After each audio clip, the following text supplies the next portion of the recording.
Next topic है transistor and switch. ठीक है, 3 ट्रांजिस्टर के यूज हम लोगों ने स्टडी किए हैं।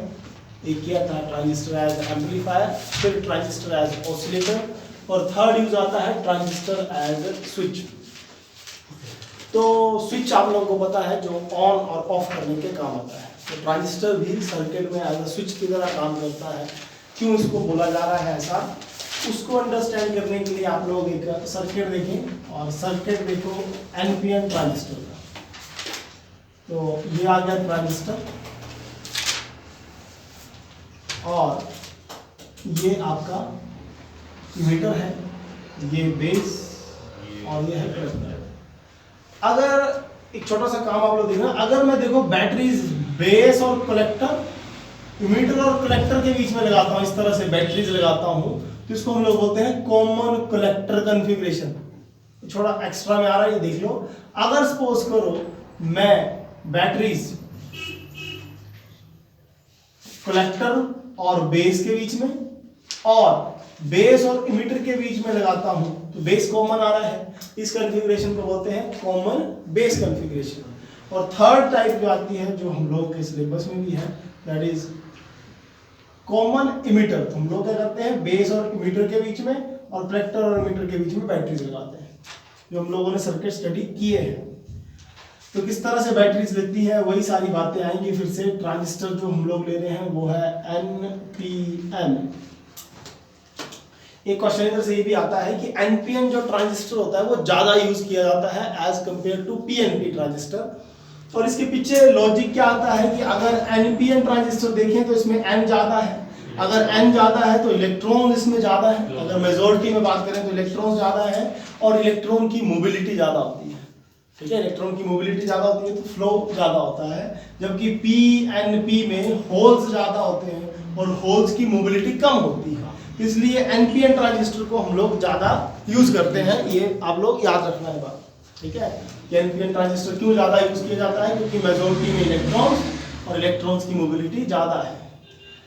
तो ये जो सर्किट है वो भी एनपीएन टाइप है। इमीटर को कॉमन किया जाएगा, अगर कॉमन किया जाएगा तो आप लोगों को पता है कि बेस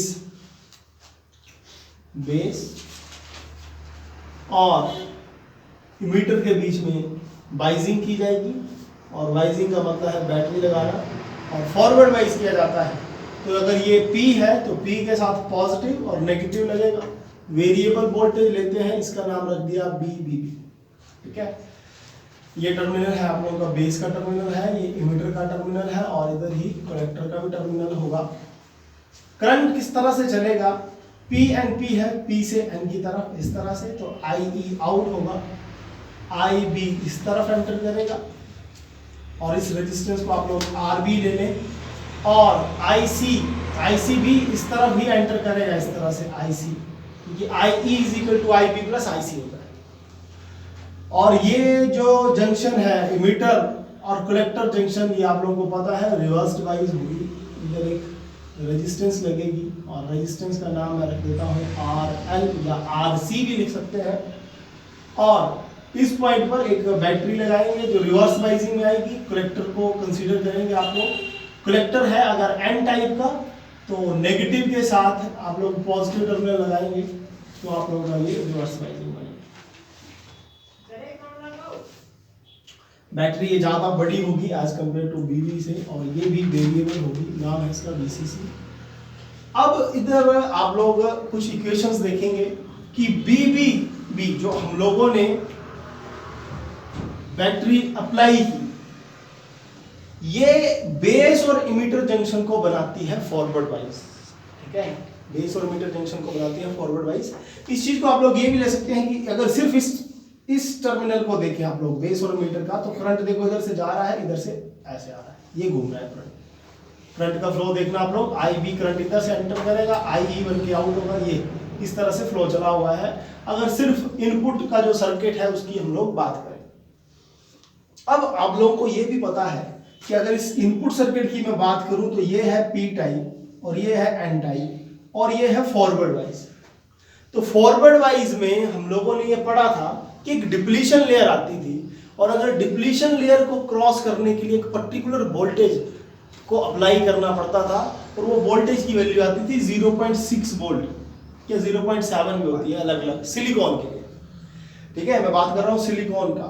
अगर सेमीकंडक्टर सिलिकॉन के यूज किए जा रहे हैं, अगर 0.6 वोल्ट से बड़ी बैटरी होगी ये BBB, तो ये डिप्लीशन लेयर को ब्रेक करेगी और फ्लो चलेगा। अगर 0.6 से ये डाउन होगी तो ये फ्लो जो है उसको ब्रेक नहीं कर पाता है, डिप्लीशन लेयर को ब्रेक नहीं कर पाता और फ्लो पूरा नहीं होता। ठीक है, ये बात आप लोग माइंड रखना। तो इधर आप लोग इक्वेशन देखना कि क्या होने वाला है। BBB जो हम लोगों ने अप्लाई किया और उसकी वजह से इधर ड्रॉप होगा, और जो ड्रॉप होगा दैट इज IBRB प्लस इन दो टर्मिनल्स का पोटेंशियल जिसको बोलते हैं हम लोग BBE, दैट इज BBE। ठीक है, तो ये आप लोग एक इक्वेशन 1 मान लें। ठीक है, इसको इक्वेशन 1 मान लें। और सेम वे से अगर आउटपुट पर आप लोग देखोगे तो आउटपुट पर क्या होगा कि जो VCC बैटरी है, VCC ये आउटपुट के लिए, ये इनपुट के लिए, जो VCC है, जो VCC बैटरी है that will be equal to, इधर कितना ड्रॉप होता है और वो ड्रॉप होगा ICRC, ये वाला ड्रॉप, और ये दो टर्मिनल्स की वोल्टेज दैट इज कलेक्टर और इमिटर के टर्मिनल की वोल्टेज VCE, और इस VCE को ही हम लोग आउटपुट वोल्टेज भी बोलते हैं। C और E के बीच की वोल्टेज इस पॉइंट पर, उसको हम लोग V आउटपुट भी बोलते हैं, V आउटपुट वोल्टेज। ठीक है, this VCC is also known as V output। ठीक है, this VCE is known as V output, ये एक ही बात है। तो इस करके ये जो इक्वेशन है, इक्वेशन ये क्या बन जाएगी, ये वाली इक्वेशन ये बन जाएगी VCC is equal to ICRC, ICRL लिया है मैंने, ठीक है, या C ले हुए तो C कर लेना, L तो L, प्लस VCE जो होगा वो होगा V आउटपुट के इक्वल, और V आउटपुट की इक्वेशन आ जाएगी that is VCC minus ICRC, जो आप लोगों ने इक्वेशन यूज की पहले। ठीक है, एम्पलीफायर में आप लोगों ने ये इक्वेशन यूज की है ICRC। ठीक है, तो ये आउटपुट की इक्वेशन बन की चुकी है, और ये आप लोगों की स्टार्टिंग की इक्वेशंस है इनपुट की। अब मेन बात स्टार्ट होती है कि कैसे ये transistor as a switch work करेगा। उसको अंडरस्टैंड करने के लिए ग्राफ बनाएंगे हम लोग। ग्राफ बनेगा V आउटपुट पे और V इनपुट पे। इस तरफ V इनपुट है, इस तरफ V आउटपुट है Y एक्सिस पे। सबसे पहले आप लोग ये देखें कि अगर ये जो इनपुट वोल्टेज मैं दे रहा हूं VBB जो हम लोग वोल्टेज दे रहे हैं, दैट इज इनपुट वोल्टेज जो अगर हम लोग दे रहे हैं, अगर ये वोल्टेज, ठीक है, इधर से जो सप्लाई दी जा रही है दिस इज VBB, अगर लेस देन 0.6 होगी, 0.6 वोल्ट होगी, अगर ऐसा होता है तो ये जो फॉरवर्ड वाइज कर रहा था 0.6 वोल्ट से कम, हाँ 0.6 वोल्ट से कम आती है, तो जो ये फॉरवर्ड वाइज था ये वर्क नहीं करेगा, क्योंकि डिप्लीशन लेयर को ब्रेक करने के लिए कम से कम 0.6 वोल्ट से ज्यादा वोल्टेज चाहिए होती है। तो इसका मतलब है कि डिप्लीशन लेयर जो है वो ब्रेक नहीं होगी। डिप्लीशन लेयर समझ पा रहे हैं आप लोग? अगर डिप्लीशन लेयर ब्रेक नहीं हो रही है तो आप लोगों का ये सर्किट काम नहीं करेगा, और IE की वैल्यू देखो 0 होगी, या सर्किट काम नहीं करेगा, इमीटर कुछ नहीं होगा। अगर IE 0 हो रहा है तो IC भी आप लोगों का 0 होगा।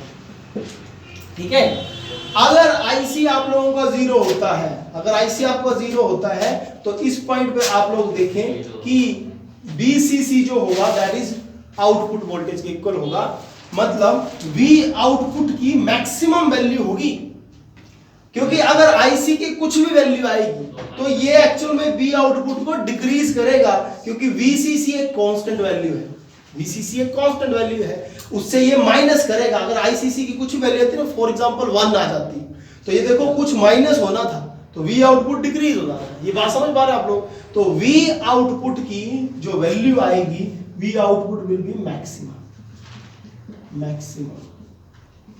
तो ग्राफ पे आप लोग सबसे पहले बताते हो V इनपुट, मतलब सबसे पहले जो वैल्यूज आएंगी वो मैक्सिमम आती है, इस तरह से मैक्सिमम V आउटपुट मैक्स आएगा। ये आप लोग समझ पा रहे हैं। तो किस पॉइंट तक ये मैक्सिमम रहेगी, मान लो 0 थी, बीबीबी कितना, मान लो 0.1 थी, तो वी आउटपुट मैक्सिमम 0.5 तक वी आउट मैक्सिमम रहेगी, 0.6 आएगा तो भी ये मैक्सिमम रहेगी। तो बोलने का मतलब ये है, ये वी इनपुट की जिस वैल्यू तक ये मैक्सिमम रहेगी वो वैल्यू होगी 0.6 वोल्ट, ठीक है, उस पॉइंट तक ये स्टेबल आएगा, ठीक है। और इस रीजन को हम लोग ये भी बोल सकते हैं कि देखिए करंट कुछ नहीं मिल रहा है, कलेक्टर करंट कुछ नहीं है, दैट मींस आउटपुट पे कोई करंट नहीं मिल रहा है, तो ये जो रीजन होता है इसको हम लोग बोलते हैं cut off region, cut off region. लेकिन इससे नेक्स्ट क्या होगा, इससे नेक्स्ट क्या होगा, अगर सेकंड केस, अगर VB की वैल्यू ग्रेटर होगी 0.6 वोल्ट से, अगर ये ज्यादा बनना स्टार्ट होगी तो IE की वैल्यू मिलना शुरू हो जाएगी। अगर IE की वैल्यू मिलना शुरू हो जाएगी तो ये ट्रांजिस्टर ने काम करना स्टार्ट कर दिया, मतलब ऑन पे आ गया। ऑफ था पहले 0.6 वोल्ट तक ऑफ था, कट ऑफ रीजन ऑफ था, अब ऑन पे आया तो स्विच बन रहा है, ऑफ से ऑन की तरफ जा रहा है। तो अब ये क्या करेगा, जैसे इसके 0.6 वोल्ट से ज्यादा वैल्यू आई तो IE की वैल्यू मिलना आपको शुरू हो जाएगी थोड़ी सी। अगर IE की वैल्यू मिलेगी तो IC की भी कुछ वैल्यू मिलेगी। तो अगर IC की कोई वैल्यू मिलती है तो V आउटपुट आपका डिक्रीज होना स्टार्ट हो जाएगा, समझ रहे ना, V output will start decreasing, क्योंकि ये सब्ट्रैक्ट होगा। ये बात आप लोग समझ पा रहे हो कि कोई डाउट में है कि क्यों बोल रहा हूँ डिक्रीज पे, तो बोलो। तो ये V आउटपुट डिक्रीज होना स्टार्ट हो जाएगा। अच्छा ठीक है, 0.6 से मैंने वाला 0.7 लेके 0.8 करूंगा वोल्टेज, तो ये V आउटपुट और डिक्रीज होगा, 0.9 किया और डिक्रीज होगा, मतलब जैसे जैसे ये 0.6 से वैल्यू बढ़ती जाएगी V आउटपुट की वैल्यू डिक्रीज होना शुरू हो जाएगी। समझ आ रही बात? तो इस तरह से डिक्रीज होती जाएगी, लेकिन किस पॉइंट तक डिक्रीज होगी वो देखना आप लोग। फाइनल एक स्टेज ऐसी आएगी कि V आउटपुट अगर VCC और इसकी वैल्यूज बराबर आ गई तो V आउटपुट 0 ही हो जाएगी। तो वो एक्चुअल में तो 0 नहीं होती है, 0 के बिल्कुल क्लोज पहुंच जाती है। इस तरह से आपको उसको शो करोगे, ये इस तरह से, ठीक है, और फाइनल जाके ये 0 मिल जाएगी कहीं पे जाके। तो ये जो रीजन बना, ये जो सेकंड रीजन बन रहा है ना, ठीक है, ये जो सेकंड रीजन बना इधर, इसको बोला जाता है एक्टिव रीजन। और ये जो थर्ड बना इसको बोलते हैं सैचुरेटेड रीजन, सैचुरेटेड रीजन। तो ट्रांजिस्टर को एज अ स्विच इसलिए बोला जाता है क्योंकि ये कट ऑफ रीजन और ये जो दूसरा और तीसरा रीजन आ रहा है, इस पर ऑफ है और इस पर ये ऑन है, तो of on that is switch की तरह ये काम कर रहा है। इस करके इसको बोला जाता है transistor as a switch. Cut off region, cut off region क्या है? कट ऑफ रीजन वो रीजन है जब, देखिए आप लोग V आउटपुट तो मैक्सिमम है, लेकिन आप लोग ये देखिए IC 0 है, व्हिच मींस IC 0 मतलब आउटपुट पे कोई करंट ही नहीं है। तो कट ऑफ रीजन वो रीजन होता है जब IC की वैल्यू 0 होती है। और फिर उसके बाद एक्टिव रीजन वो रीजन होता है जब IC की वैल्यू इंक्रीज हो रही है पर V आउटपुट की वैल्यू डिक्रीज हो रही है। और सैचुरेटेड रीजन वो है जब V output approximate equal to 0 हो गया होता है, ये कांस्टेंट उसकी वैल्यू होगी होती है, तो चेंज हो रहा है, कांस्टेंट हो गया होता है। तो ओवरऑल आप लोग देखें तो ऑफ से ऑन की तरफ जा रहा है, इस करके ट्रांजिस्टर को एज अ स्विच भी यूज किया जाता है।